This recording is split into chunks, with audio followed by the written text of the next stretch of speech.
PNP handang i-validate ang ugong na military back people power. Alamin natin report mula kay Edniel Parosa. Edniel, please come in.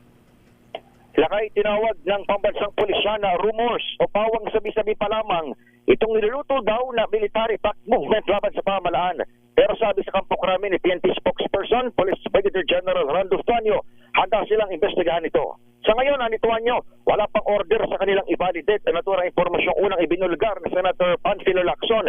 Pinadidistansya rin sila ni PNP Chief Police General Jose Malencio Tatis Jr. pagdating sa mga kagayang isyong politikal. Siya'y walay na payag, tiniyak ng Chief PNP na naranatiling naka-alerto naman ang hanay ng pulisya. Pero gaya ng sagot ng Armed Forces of the Philippines ng ating tanungin, binanggit ni Nartates na wala pang hawak na credible intelligence report ang otoridad hinggil sa nabanggit na destabilisasyon.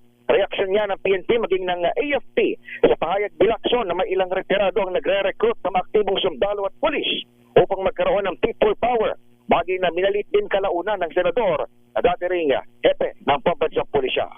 Ako sa Edniel Parosa, nag-uulat para sa DZRH.